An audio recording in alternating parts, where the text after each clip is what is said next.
Well, hello and greetings, fellow pals and gals of the YouTube universe.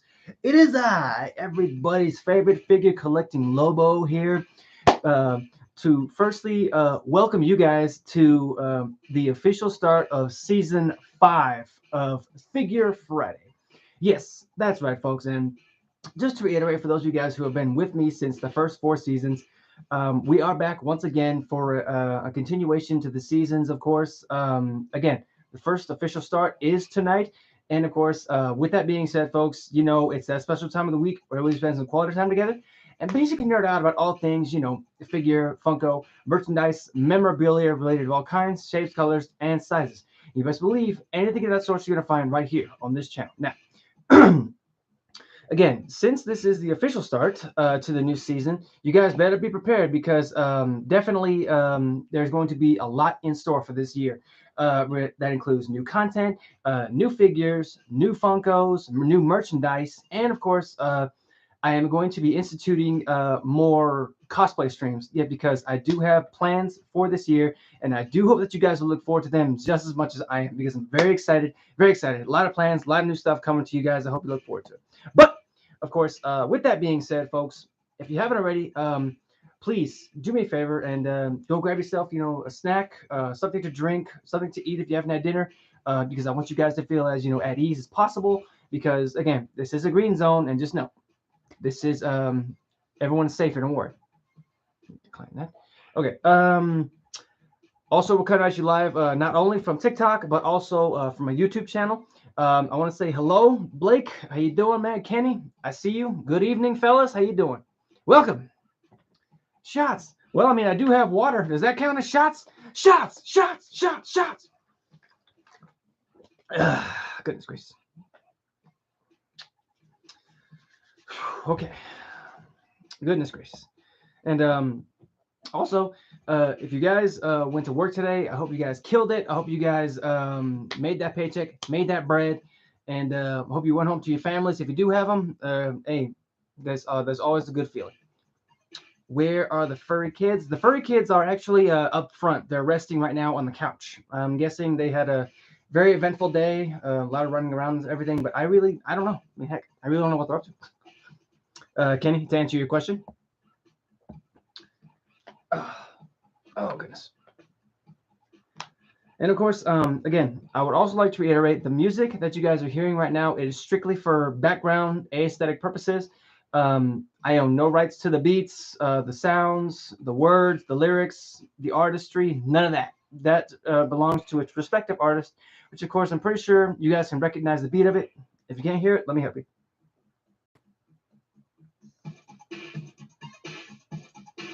Because that's actually a hint for tonight's episode. So with that being said, we are actually going to go ahead and get started.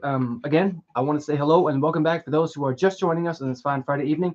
I just want to reiterate for those who are joining, this is the official start to season 5 of Figure Friday. And of course, I want to say if you're going to be watching this as a highlight, welcome as well. So we are actually going to be starting off this year and the season with a spin, quite the spin. And the only reason I say that is tonight we are introducing 2 new funks from a completely different universe, folks. I'm talking, it's not Marvel, it's not DC, it's not television, not movies, etc. None of that. No. Tonight is actually all about the beats, the rhythm, and the songs, because tonight we are actually going to be delving into the music world to be introducing 2 amazing artists who will be joining the Wolfpack this fine Friday evening. So, again, I invite you guys sit back, relax, kick your feet up, take a deep breath, and just mellow out with your boy. Because as you know, it's just you, me, and the merchandise of tonight. So why don't we go ahead and get started? Okay, so Starfire, how you doing? Good evening. I am awesome tonight. I'm great. How are you doing? So first up, we're going to be introducing a very well-known artist who made it very clear that since the year 1992, he actually liked big butts and he could not lie. So ladies and gents, I give you Mr. Anthony L. Ray, aka Sir Mix-a-Lot. Yes, yes, that's right, folks. The top 100 Billboard artist of that year has mixed his way into tonight's episode, and of course, he's brought with him a tale of his story.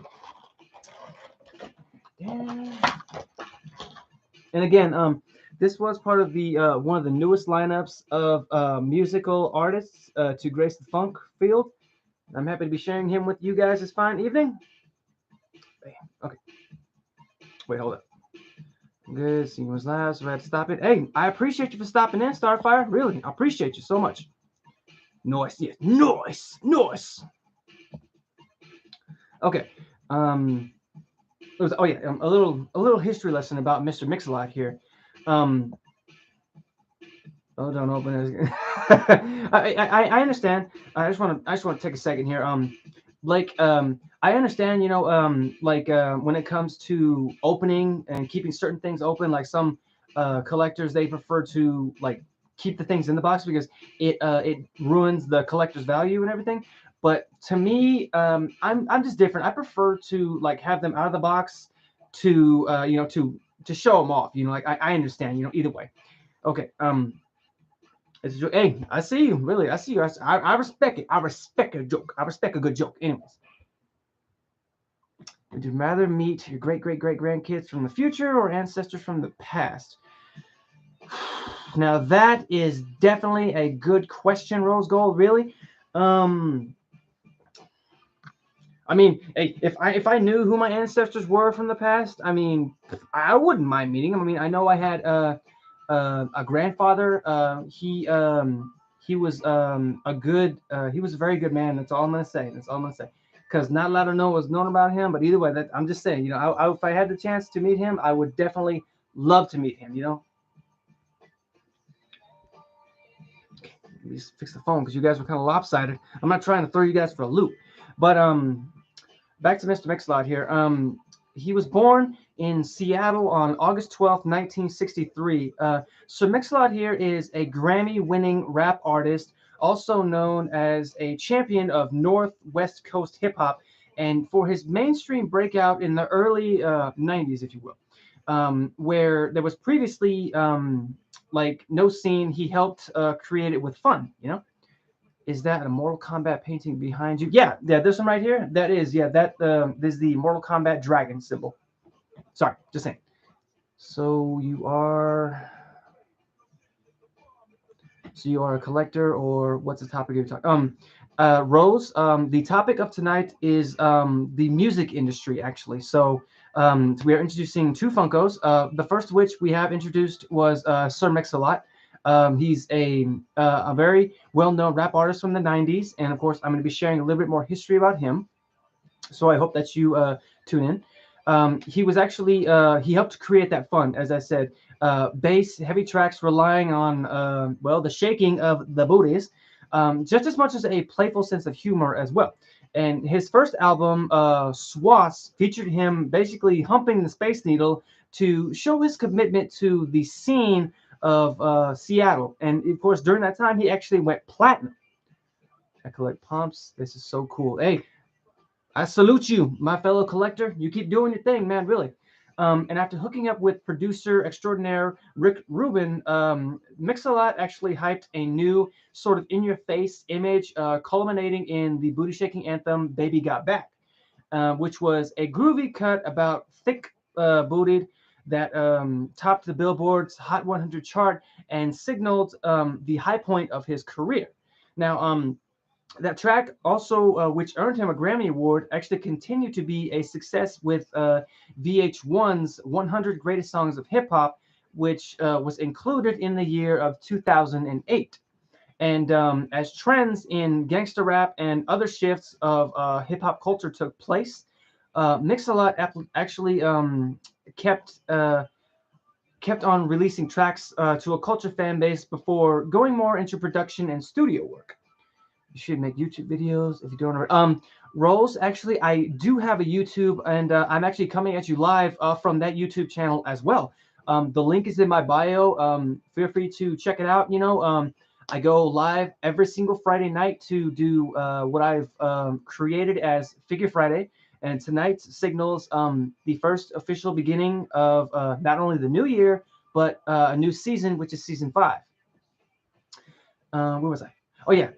Also, other notable fan favorites included Posse on Broadway, which was rapping about the streets in Seattle and discussing like local landmarks, if you will, and with success that proved his first hit with some MTV airplay, And of course, another one was Testarossa, which was a comparison of his lyrical power to horsepower, if you will, to the cars. And Swap Meet Louie, which was sort of a comical look at counterfeit goods, such as Louis Vuitton items that were being sold at swap meets and night markets. And his infamous food-based parody tune known as Buttermilk Biscuits, which was basically a keep on square dancing, and that was actually performed by kids on the new Mickey Mouse Club program and earned comparisons to like Weird Al Yankovic, if you will. And of course, a little later on down the line, Mix-a-Lot created his own label and worked his songs from the dirt up, from the ground up, honestly. And he never really achieved the same popularity as his heyday again, if you will. But to this day, his songs remain fun and bring his fans back to the late 80s and early 90s, if you will, and old school scratching, of course, And of course, that like it all of this was just culminating through a lot of history and a lot of things that were sort of that helped to create him and his image. And I feel like, I mean, I'm not gonna lie. Growing up in the '90s, I never really heard of it much. But of course, as I got a little bit older, I am proud to say that I did listen to it, and it was just what they said it was. It was catchy, it was upbeat, it was funny, and it was fun at the same time. And it actually to this day I could listen to it and smile, because it brings me back. But with that being said, folks, I did find out some pretty interesting facts about Mr. Mix-a-Lot here. Did you guys know that soon after he was out of high school, he actually began DJing parties and local community centers? I kid you not on that. It is true. And of course, I also found out he's not just a rapper. No, no, no. He's much more than a triple, quadruple threat, if you will. He's a rapper, a songwriter, a producer, and a comedian. Which I mean, I honestly, I haven't seen any of his comedy work, if you will. But that's not to say. I mean, if he can make music that's funny, I'm pretty sure his comedy was funny too.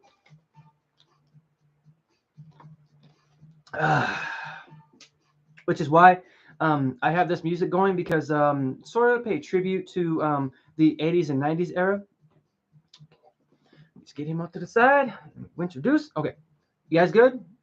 I want to make sure you're good before we continue, because it's about to get very interesting, if you will.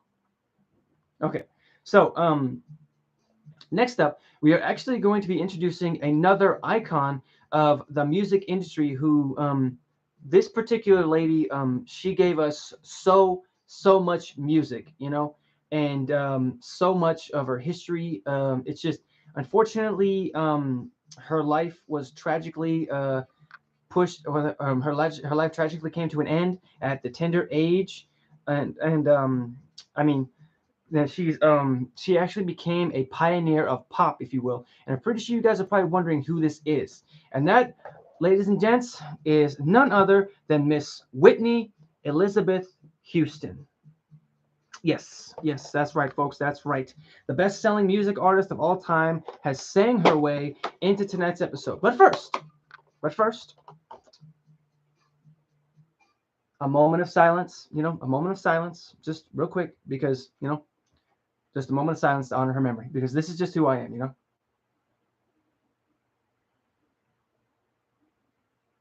Okay, because thankfully, like I said, we're actually going to be keeping her memory alive to this day. But let's talk a little history here. Now, she was born August 9th in 1963. She began I'm sorry, she began her music career actually in a church. Oh, sorry. Oh my goodness. I'm sorry. As in a church as a child, she actually became a background vocalist while in high school. And of course, she was one of the first black women to appear in the cover of 17, of 17 after becoming a teen model in the year 1981. And I'm so happy that they decided to include this lovely dress on her, and of course, a chair, and of course, the stand, which is very cool, very cool. Now, with the guidance of Arista Records chairman Clive Davis, Houston. Hey, bro, sorry about the last time my phone died. Noel, you got nothing to apologize for, man. Really, I appreciate it, man. Hey, trust and believe. Since I know we are definitely slaves to technology these days, and I know you guys can't fight me on that because we are. I mean, you got nothing to apologize for, man. I appreciate you for coming, really. Um, Houston, she actually signed to the label at the age of 19, and her first two studio albums, Whitney Houston and Whitney, both peaked at #1 on the Billboard 200 and are among the best-selling albums of all time. And of course, her third studio album, which of course it was called "I'm Your Baby Tonight," it yielded two Billboard Hot 100 #1 singles, which was "I'm Your Baby Tonight" and "All the Man That I Need." Oh goodness gracious! I'm sorry. That was stuck in there. I had to get it out. Really. Excuse me. I'm sorry. She actually made her acting debut with the romantic thriller film The Bodyguard, which was released in 1992, which became the 10th highest grossing film to date. Despite receiving, poor reviews for its screenplay and lead performance, she recorded 6 songs for the film's soundtrack. 6 songs. And of course they included I will always love you. Okay, I'm sorry. But with that actually won the Grammy Award for Record of the Year and became the best-selling physical single by a woman in musical history. And of course, the soundtrack for The Bodyguard won the Grammy Award itself for Album of the Year and remains the best-selling soundtrack album of all time. Now, I feel a little terrible because out of all the time that movie has been out, I haven't seen it. I feel terrible. Really, I do. I'm sorry. Now, well, I'm definitely gonna get it tonight, man. Heck, I'm excited. Like I said, excited. New season. Oh yeah, and Houston actually went on, of course, to star and record soundtracks for Waiting to Exhale and The Preacher's Wife. And Houston produced the Letters soundtrack, which became the best-selling gospel album of all time. And as a film producer, she actually produced multicultural movies, including Cinderella, and series including The Princess Diaries and Cheetah Girls. Now, I haven't seen those either, which I mean, I'm not really complaining.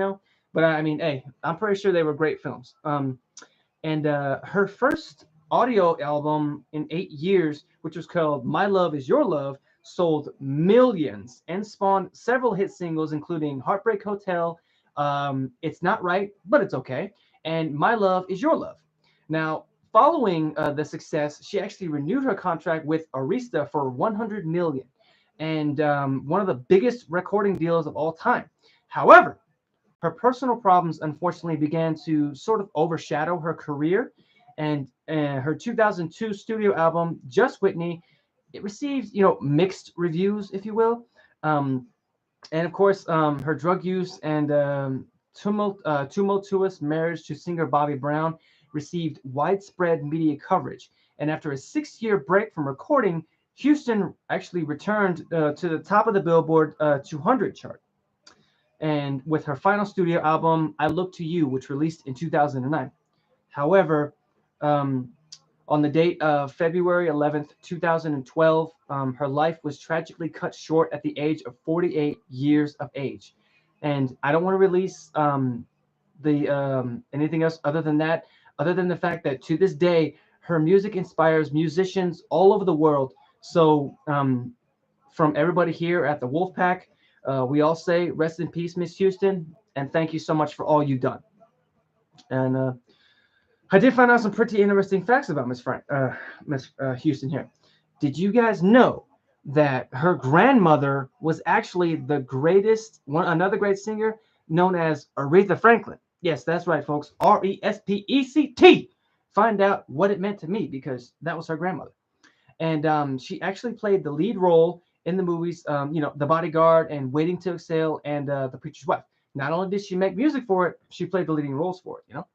And she's also, this is probably the interesting and coolest fact. She was also the only artist with at least a Grammy, an Emmy, an MTV Music Award, a People's Choice Award, and a Billboard Music Award, which basically gave her the title of the most awarded female artist of all time, which of course is according to the Guinness Book of World Records. And I mean, honestly, if you can make it into the Guinness Book of World Records, that's saying something. I mean, honestly, if you think about it, that's saying something. But with that being said, folks, I am going to go ahead and end the streams right here. I will be shooting over to my Twitch to do some gameplay. I'm not sure what yet, but I do hope to see you guys there. The link is in my bio TikTok for both my YouTube and my Twitch. Feel free to stop by and check those out. Drop a subscribe, you stay safe as well, man. I appreciate you for coming by. I'll see you next week. Yeah. But feel free to hit that subscribe button when it does appear. And of course, feel free to sample either one of these videos, when they do appear. And again, I appreciate everybody who came out to see me tonight. You guys are breathtaking. Again, much new content to come, a lot of ideas, new cosplays and stuff lined up as well. And again, I'll see you guys next week for another episode. So until then, guys, stay safe, stay awesome, stay weird, stay yourselves, and be zen, huh? Peace.